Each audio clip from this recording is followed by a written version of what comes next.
Welcome to Basic Brewing Radio for Thursday, May 15th, 2014. I'm James Spencer. Here at Basic Brewing Radio, we're all about home brewing. This week, Gary Glass, director of the American Homebrewers Association, catches us up on the status of the National Homebrew Competition, the upcoming National Homebrewers Conference, and ongoing legislation efforts around the country. If you're new to home brewing and would like to get into the hobby for the first time, check out our website, basicbrewing.com, where you can find archives of our audio and video podcasts and our DVDs to walk you through basic and more advanced brewing techniques. You can follow me on Twitter. My username is Basic Brewing, all one word. Also, you can find me on Facebook at facebook.com/basicbrewing.james. We also have a show page on Facebook at facebook.com/basicbrewing. We're on the Google Plus too. And thanks again to everybody clicking on the Amazon.com associate link on our basicbrewing.com site. Apparently you know how to use it because past week was a very busy week. Whenever you think of Amazon shopping, think of us and click on our associate link first. That's a little ad on our website, basicbrewing.com. It'll take you to Amazon. It won't cost you any extra, and you'll be helping us to bring you the show. We greatly appreciate your support. We also have associate links for Brew Your Own Magazine and the American Homebrewers Association on our site as well. You can find our iPhone app on iTunes and our Android app on Amazon.com. We're on the BlackBerry podcast directory. We're in the Stitcher app. We're on the Windows Phone. We're everywhere. Check out our brewer's logbook at basicbrewingshop.com. In the front is a blank calendar that you can use to track your fermentations and plan your brews. And there is room in the back to log the details of up to 50 batches of beer. And even though we're, halfway through May, you still have 12 months of calendar in the front of that book because you fill in the dates. If you want to put a tip in our tip jar, some coinage in our guitar case, you can go to basicbrewing.com/support. Thanks to everybody who's done so already. Protect your precious beer with one of our growler bags. Check those out at basicbrewingshop.com. The Basic Brewing bottle openers are in stock and heading out the door again. For a limited time, you can get a free bottle opener with the purchase of any of our DVD combos. A few days ago, I brewed the latest batch of a 100% rye beer.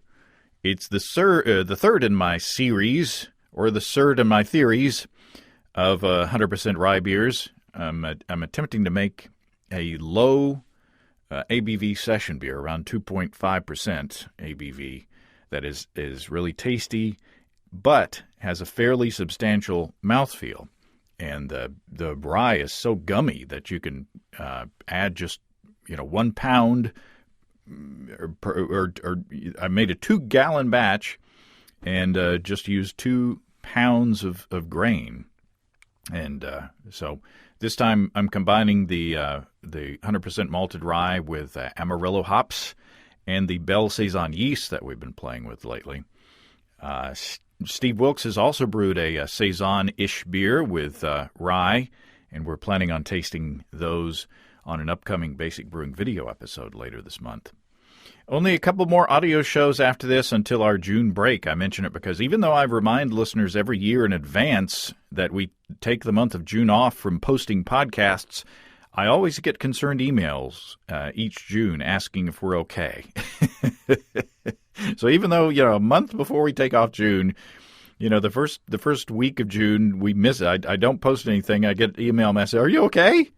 Just checking. I didn't see a show. Just making sure. Thanks for your concern, but no, we're just, we will be busy, but we're just not going to be posting any shows in June.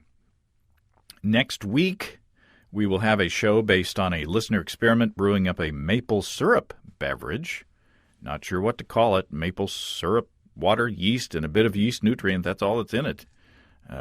Steve and I will be tasting 6 versions of this, I guess, maple wine brewed with different yeast strains.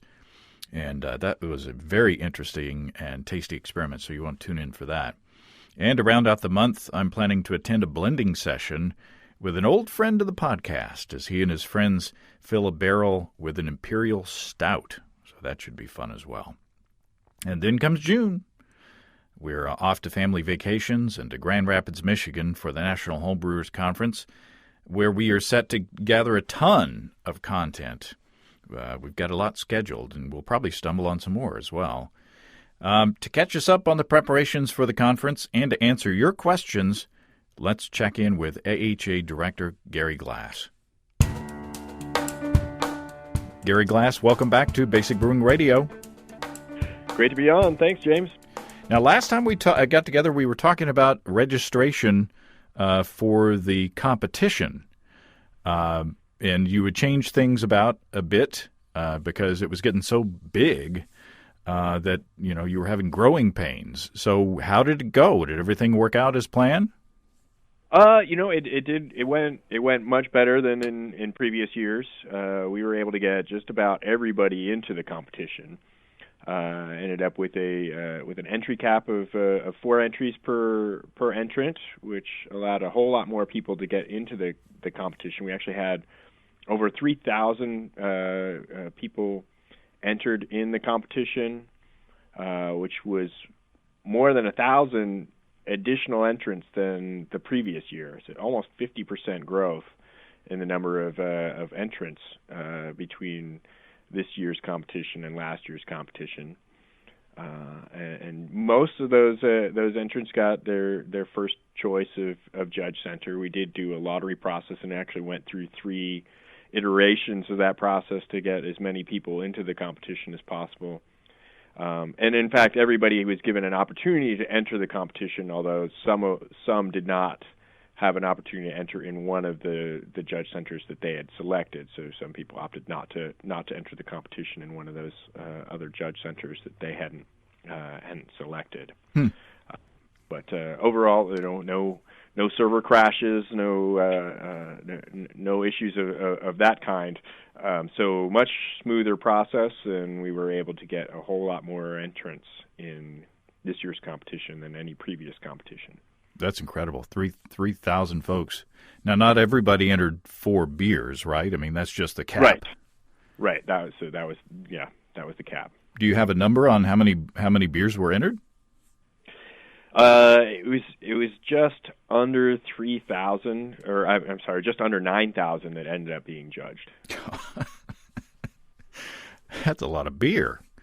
It's an incredible amount of beer, and we had several new judge centers this year. So we increased the number of judge centers by 1. So we had 12 this year as opposed to 11 last year, and I believe 4 of those judge centers were new judge centers for us this year. So and every time we have a new judge center, we got to get the site directors and judge coordinators and all the officers that are involved in putting on that judge center's judging up to speed on how the whole process works. So it's a whole lot of work that goes into it on both the staff and the volunteer part to get 9,000 entries judged. And it's not over yet.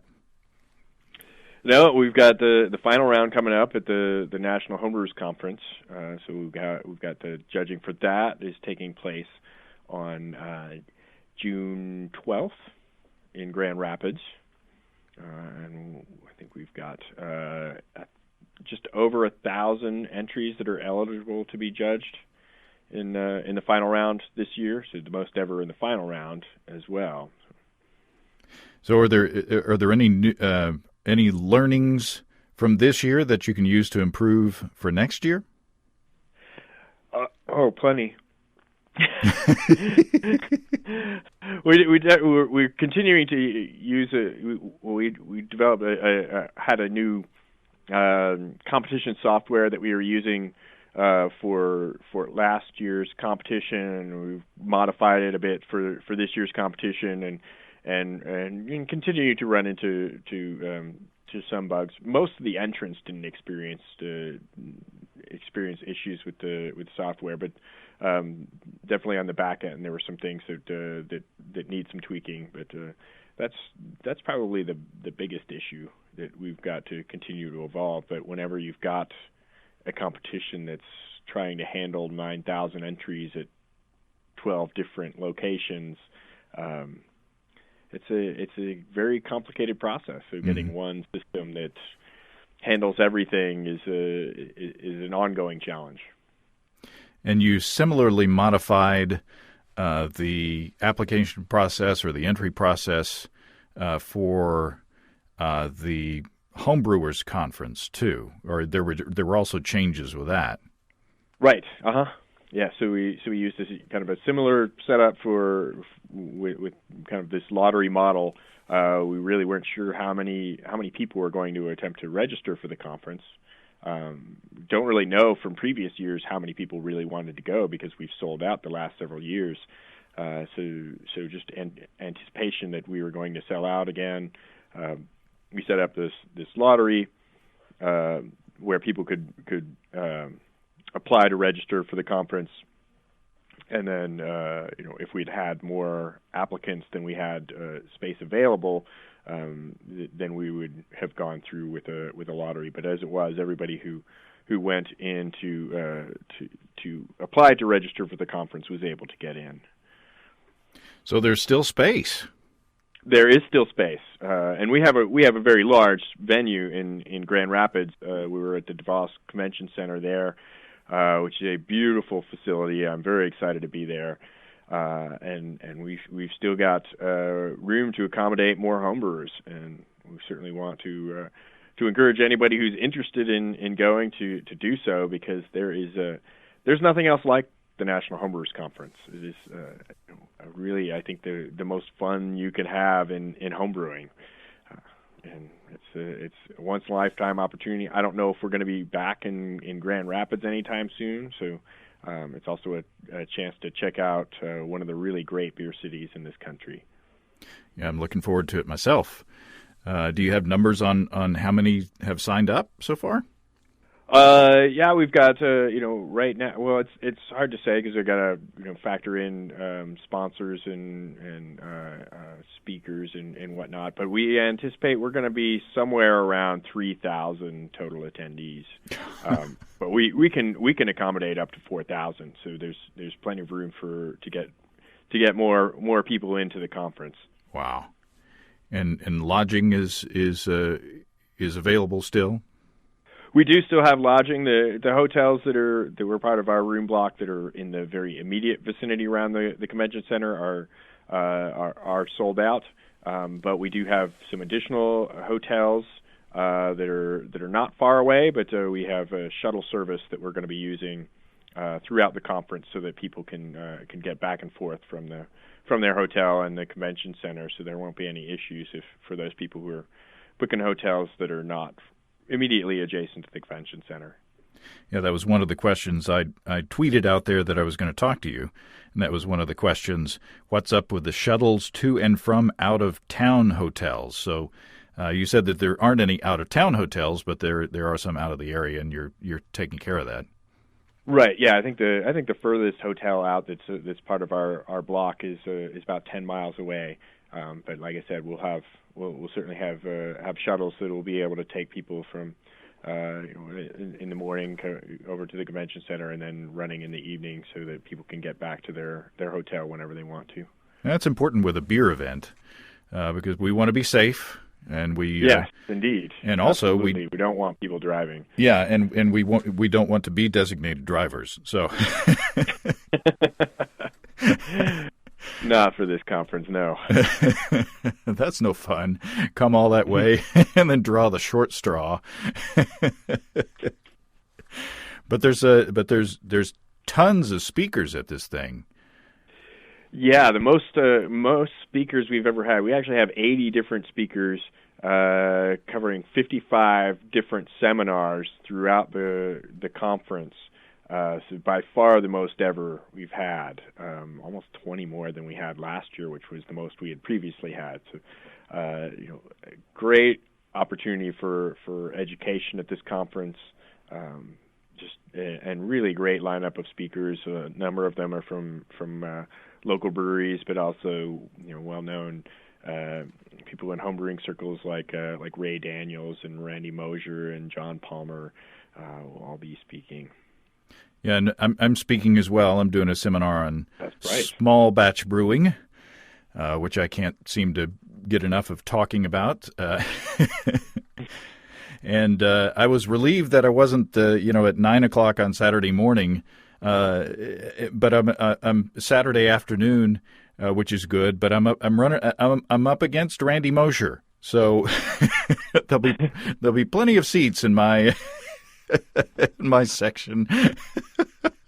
I don't know about that. I think your topic is a popular one, so I think we'll have plenty of people in the room for your talk. Well, I hope so. I'm working on the presentation now, and it's fun because I'm going back all the way to the very beginning. Our video podcast basically started with a small batch experiment. So our roots with small batch brewing run very deep. And so it was fun to dig through the archives and look at these old experiments and the results that we've had.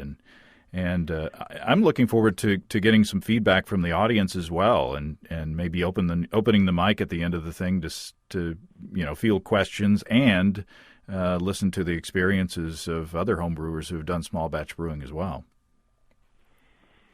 Great. Well, and we're also recording all the seminars, and so anybody who is a member of the American Homebrewers Association, we will post all the seminars, all the audio and the PowerPoint presentations from the seminars for this year's conference onto homebrewersassociation.org. And so anybody who's a member, you do have to be a member to be able to access it. But all of the American Homebrewers Association members will be able to access those presentations, even if they aren't able to attend the conference itself. Very cool.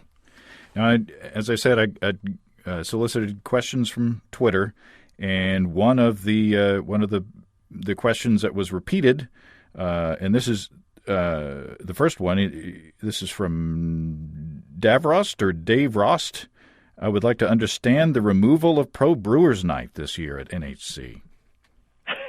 I think there's been a lot of confusion about that, and we are certainly primarily responsible for that confusion. We really just simply renamed the Pro Brewers Night as the welcome reception. So it's a little bit a different layout. It'll be a shorter time frame that we'll have going on, but we will have plenty of professional beer. We'll probably have more commercial beer available for the welcome reception than we have at previous conferences. We have an official beer sponsor or beer partner. The Michigan Brewers Guild is providing the beer for that event. So it's all going to be local beer that's going to be served there. I think we're looking at 60 different beers that are going to be distributed around the room. Trying to move a little bit away from that kind of beer festival feel and have it be more of a reception type feel, which is why we changed the name. You need not worry that there won't be any professional commercial craft beer there, because there will be plenty of it. And in addition to that, we have a beer garden that's inside the exhibit hall where all the Homebrew Expo, where all of our exhibitors are. We'll also have local Michigan beer being served throughout, in addition to the homebrew that's served in that beer garden, as well as at the social club. So, what was the reasoning behind the change in strategy?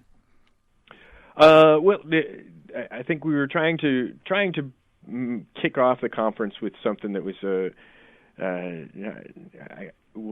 in previous years we've had that situation where it was very much like a beer festival. People who walked into the room and immediately just started trying to hit as many breweries as possible, and weren't necessarily socially interacting with the attendees as much as we were hoping for with the event. So this way, we change up the layout, and it's not necessarily brewery booths, but we'll have beer spread around the room, and hopefully be able to create that more of a reception atmosphere where these 3,000 homebrewers that are coming from all across the country can start the conference off by getting to know one another and sharing some locally made craft beer. And Club Night is not going to be affected, is it? Club Night is Club Night. We wouldn't mess with Club. That's a good thing. Yeah, so we have over 70 clubs that are signed up to be pouring their beers at Club Night this year. Almost as many as we had in Philadelphia last year, and probably more than any year previous to that. A great lineup of clubs, and I'm sure it will be as interesting as it has been in the past, with clubs competing to outdo each other in terms of booth setup and costume, and of course the amazing variety of beers that you find at club night. There's probably no place on earth that has a more diverse selection of beer at any one time than at club night during the National Homebrewers Conference. Yeah, that's an understatement. I think if you want to see the forefront of brewing, period, club night is where you can see it, because you have these wild, crazy beers that know most commercial brewers wouldn't ever try. Like a curry beer, or you name it, a peanut butter and jelly beer, or whatever. You can figure out to put in a beer. Somebody at club night has done that, and it really has stretched the boundaries of the definition of beer styles and of just beer in general. Not all of them work, but that's what experimentation's all about. Mm-hmm. Yeah, absolutely. I think the experimentation is of homebrewers is on full display during club night. You'll find some great IPAs, but you'll find all kinds of things that you would have never conceived of yourself to brew with, that somebody else did and brew well. I've had so many beers that I thought sounded like they would be a complete train wreck, and then you try them and it's like, wow, that's exceptional. I would have never thought that would work, and it's just an opportunity to see what other homebrewers around the country are doing, and like you said, it's introducing new things that will the future craft breweries will be making. Now, I assume that you've canvassed the area in research for this event. Uh-huh. Oh yeah. What are the high points in your opinion surrounding the venue? Well, Grand Rapids was named Beer City USA 2 years in a row for good reason. Probably a lot of it's not a place a lot of people have probably been to, and so I think many listeners probably aren't aware what a great beer city it is. It is home to one of the best beer bars in the country. Probably my personal favorite beer bar, the Hopcat, which actually does have a small nano brewery in it, but they mostly feature Michigan beers.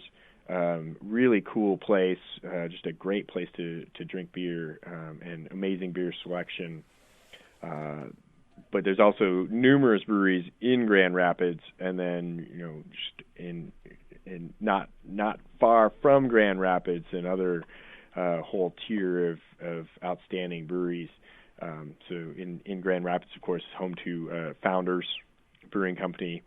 And Founders is making one of the commemorative beers for the conference this year. They're doing a rye IPA. There's a brewery called Brewery Vivant, which specializes in Belgian-style beers. That is actually in a converted mortuary, which looks more like a church now than it does a mortuary. But it's a really cool venue, and they're making outstanding beers. And then just outside of town, you've got breweries like New Holland, Bell's Brewing Company, Arcadia Brewing Company. Further out, of course, you got Shorts and Jolly Pumpkin. There's just so many great breweries in Michigan, and particularly right in that Grand Rapids area that the attendees will have they'll probably be thinking that they need to come back to Grand Rapids after the conference is all over, because they can't experience it all in 1 week. Yeah, that's the thing. We're going up there a couple days early so that we can experience some of the local beer culture, and headed down to Kalamazoo to visit at Bell's. Just so that once you get in the conference, usually you're there at the conference for most of the time. So you can easily, which is not a bad thing, but right. No. but it's kind of like landing at a good airport. You can't really say that you've been to a city if you've only been to the airport. You can't really say that you've visited a city's beer culture if you just stayed within the walls of a conference center. Yeah, and this is definitely one I would recommend tacking on a few days on either end of the trip if you can to really experience Grand Rapids and kind of that the Western Michigan. And the local committee for the conference has put together a number of different brewery tours and other events that are going on before and during the conference.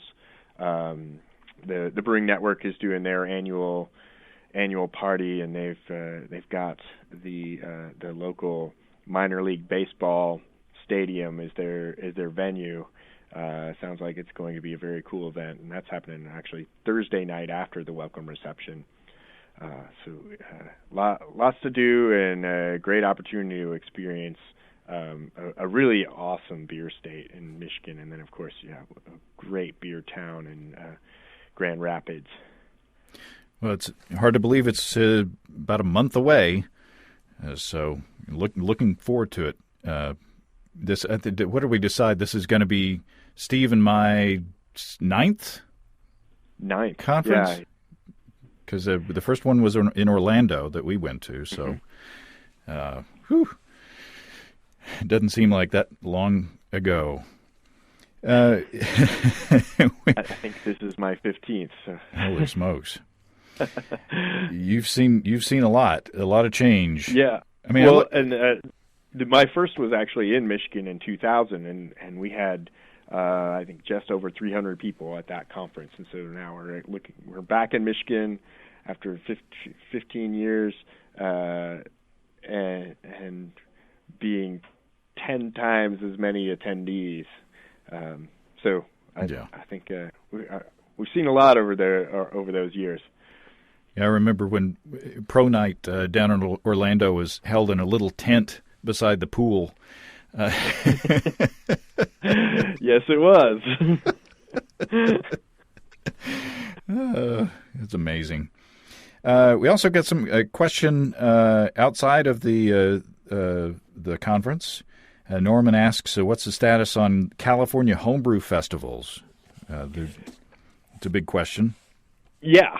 So last year, the California legislature passed a bill, AB 1425, which was a well-intentioned bill. They were intending to allow homebrewers to donate homebrew to nonprofits. They could then put on events with this homebrewed beer and charge admission and use that homebrew essentially as a fundraiser for nonprofits.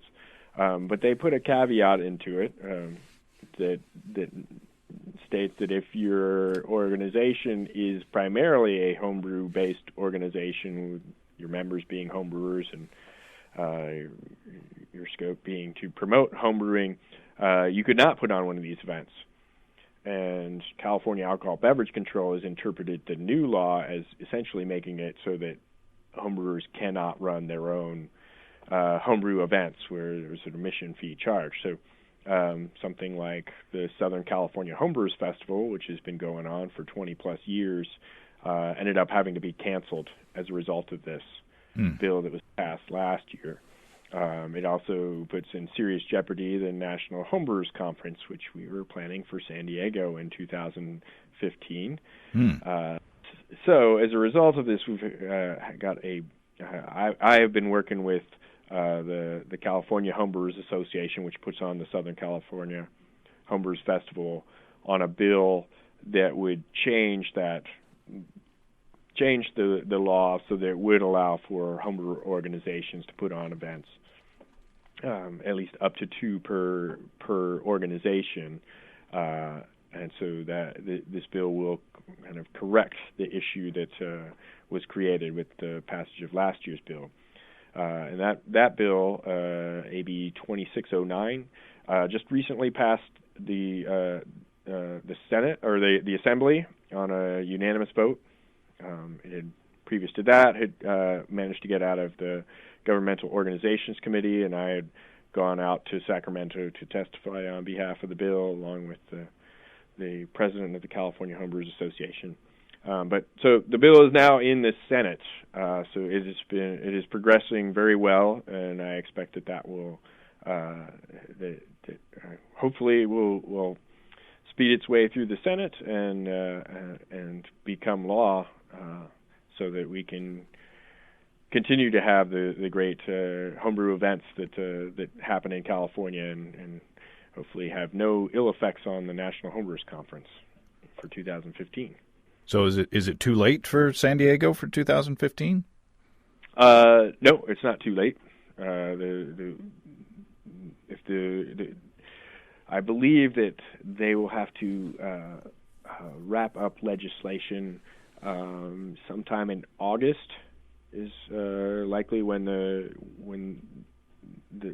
kind of latest that the bill would be voted on. But since it's already moved through the Assembly and is now on to the Senate, hopefully it will happen before then. But hopefully it would actually be passed prior to, I believe, the Northern California Homebrewers Festival happens in the fall, in like September time frame somewhere. So hopefully the bill would be passed prior to that event. Yeah. Well, I know that getting a venue locked down big enough to hold the National Homebrewers Conference has got to be, you've got to have that out many months ahead of time. Oh yeah. Well, we already have the venue, and so we had already contracted with the venue prior to the passage of AB 1425 last year, and so this bill has been this year's bill has been rather urgently needed, to say the least. Now we were in San Diego, a 3 years ago? Is it 2011? Yeah. Is it going to be at the same place? We've not yet released that information, but it will be in San Diego. Oh, okay. Well, that was a cool, funky place. I won't press you anymore on that, but it was a very interesting kind of retro feel to it, and I have to admit I was a little skeptical as we drove into the place. I was like, what's this? But then once we settled in, it was like, this is really cool. So anyway, yeah, that was a great conference in San Diego, and I know we'll have another great one in 2015. So I'm excited to be going back. Yeah, no kidding. There's other homebrew legislation in other parts of the country? Yeah. So in Kansas, a bill was passed and has been signed by the governor that now allows for homebrewers to transport their homebrew for events like competitions as well as homebrew club meetings. So that was a step in the right direction. It took 2 years to get that bill passed, but this year it went through much more smoothly than last year. And there's also a homebrew bill in Minnesota. Minnesota had very vague homebrew law on the books, which essentially said, you could make it, but it doesn't really go into much detail on what you can do with it. And so there was a club in Minnesota that took the lead on getting a bill that looks very similar to what the federal language is, that will allow for homebrewers to have, officially have events and competitions and club meetings and that kind of thing. Last I heard, I saw a message suggesting that the bills in both the House and Senate had passed. I have yet to be able to confirm that, but it looks like I have no reason to doubt that is the case. So I think that's very promising. There's the homebrew bills had been attached to these omnibus liquor bills, and then there's controversy with some of the other sections in those bills. So it was very questionable whether we would get something passed in Minnesota. But as from what I currently have had a chance to look at, it sounds like the bill's passed. Well, good.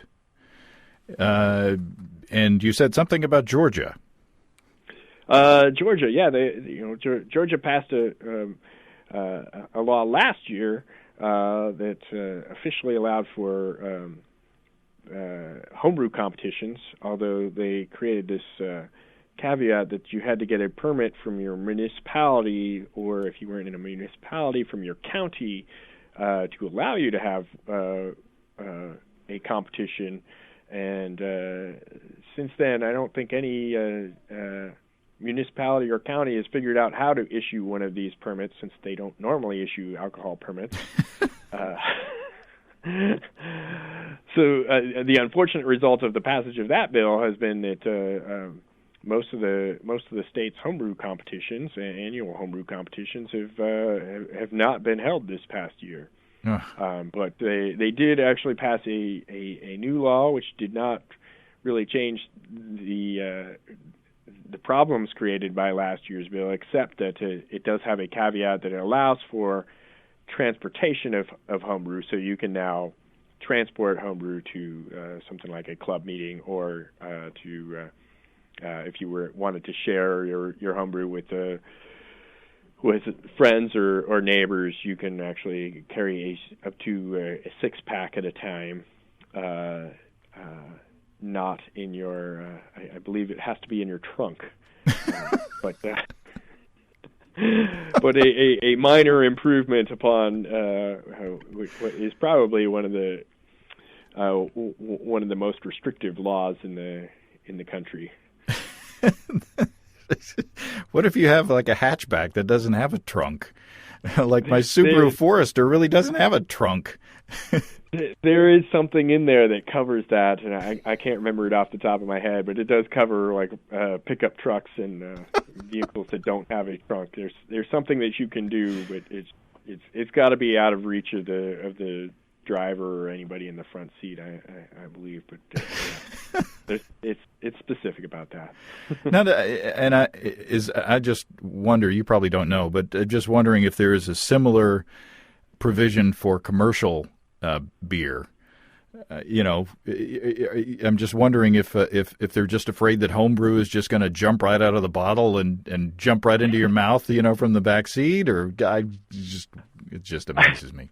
I do believe that it is there is something similar in terms of where in your vehicle you can have commercially made beer, but the alcohol codes tend to be rather large documents, so I don't know the ins and outs of all of them. But that would be my impression, is that they were kind of trying to have the homebrewing portion of it fall in line with what it was elsewhere in the alcohol code. Well, and I understand.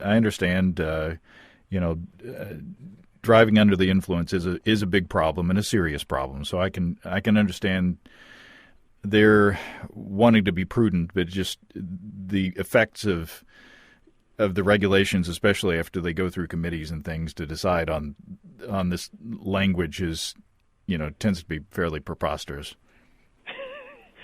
Yeah, I've seen many different laws and amendments, most of which just leave me scratching my head. But I think one of the biggest issues that we as homebrewers face is that a lot of times the legislators that are passing these bills don't know homebrewers and don't necessarily have are not sure what to make of what a homebrewer is.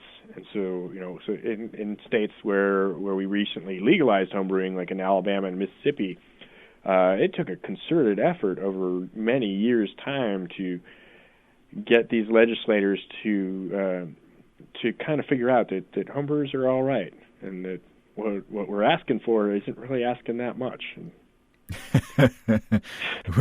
we need a reality show that paints us in a good light. Yeah, but yeah. I'm not sure if that would work. It would have to be on PBS or something, because reality shows in general don't paint anybody in a good light, right? Oh, that's true. That's true. Yeah, we'd be right alongside the the moonshiners and all those folks. Well, this has been fun and enlightening as usual, Gary. Oh, well, I always enjoy speaking with you, James, and being on the show. And we will see you face to face here in just a few short weeks. Yes, I will certainly be there. So we're looking forward to seeing you in Grand Rapids. Thanks, Gary. All right. Thanks, James. Thanks again to Gary. Gary wrote me an email to confirm that the Minnesota Homebrew Bill was in fact passed and signed by the governor, so that's great news. Really looking forward to next month in Grand Rapids. We'll be wandering around the area, visiting the local establishments after the reception on Thursday, so if you're familiar with Grand Rapids, let me know your recommendations. We'll hope to see you there at the conference. If you have brewing questions in the meantime, show suggestions, or just want to say howdy, write to james@basicbrewing.com, or just fill out the contact form on basicbrewing.com, and please don't forget to tell us where you're from. You will find our new bottle openers on our shop. Our Basic Brewing growler bags are available as well. Protect your precious homebrew and craft beers. You take it from place to place. Check out our support link where you can throw a couple of bucks into our tip jar by subscribing financially to our podcasts. Be sure to check out our DVDs, Extract Brewing and Partial Mashing, Stepping into All Grain, Low-Tech Lagering and Decoction Mashing, and Introduction to Wine Kits. You can find them all on our site. And we got combo deals to save you a few bucks if you want to buy more than one DVD at a time, with a free bottle opener included with each of our DVD combos for a limited time. And you can check out our Basic Brewing shirts in the store, too. Our logbooks are on the store as well. Keep track of up to 50 batches of beer. You can see a listing of the fine folks across the country who sell our DVDs on basicbrewing.com. And if there isn't a vendor in your area, you can order them online in our online shop at basicbrewingshop.com. Thanks to everybody who's continued to click on our Amazon.com link. We greatly appreciate the support there. Our featured products this week that were purchased through the link are Escali 100% Pure Badger Shaving Brush. Better make sure it's not Honey Badger. It'll rip your face right off. And The Myth of Sisyphus and Other Essays. I just wanted to say that to see if I could get through the myth of Sisyphus. That's hard to say. Thanks again, everybody. Remember, I can't tell who bought what, so no worries there. Just click on the Amazon.com logo on our site the next time you feel like Amazon shopping. We greatly appreciate your support, as always. Don't forget you can also join the American Homebrewers Association or subscribe to Brew Your Own magazine through our associate links on basicbrewing.com. That's all until next time. Until then, thanks for listening, everybody. I'm James Spencer. Production help for Basic Brewing Radio and our website is provided by Kelly Dodson. Basic Brewing Radio is a production of Active Voicing. Talk to you next time, everybody. So long.